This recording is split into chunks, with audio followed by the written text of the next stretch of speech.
माझ्या कविमित्रांनो आणि मैत्रिणींनो, साहित्य रसिक मंडळींनो, आपणास मला बऱ्याच वर्षानंतर 50 वर्षानंतर कवितेची व्याख्या सुचली. ती व्याख्या मी आपल्यापुढे मांडतो आहे, आपल्यापुढे ठेवतो आहे. काय ती व्याख्या आहे? बांधवांनो, आपण कविता लिहितो, अनेक कवींचे संदर्भ आपण वापरतो, पण मला असं वाटतं की मलाही सुचलेली व्याख्या जी आहे ती आपण जर लक्षात ठेवली किंवा ती तुम्हाला आवडली तर नक्की तिचा वापर आपण करावा.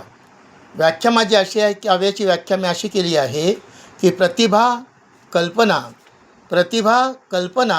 भावना, प्रतिभा कल्पना आणि भावना, विद्रोह, वेदना, तसेच शब्दांचा साठा असला की कवितेच्या वाटा सहजपणे निर्माण होतात.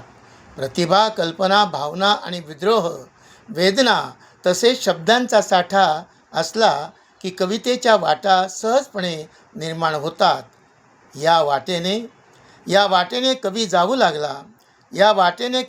लागला की उत्स्फूर्तपणे कवितेचा जन्म होतो. अशी मी सहज, साधी, सोपी व्याख्या कवितेच्या संदर्भात केली आहे.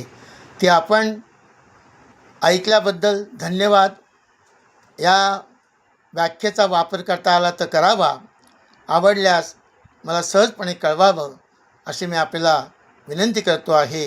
आणि कवी लोकांना अशी विनंती करतो आहे की आपली कविता सहज, सोपी, साधी, सर्वसामान्य व्यक्तींना कळेल अशी केल्यास मला असं वाटतं की ती सर्वांना भावेल आणि आवडेल.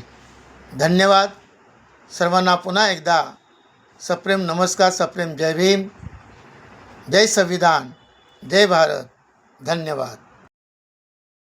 समता, स्वातंत्र्य आणि बंधुत्व या विचारांवर समर्पित असलेलं हे चॅनल आहे. हे चॅनल आपण सबस्क्राईब करावं आणि आपलेही काही प्रबोधनात्मक विचार असतील तर अवश्य पाठवा. ते आपण या यूट्यूब चॅनलवरून प्रसारित करू.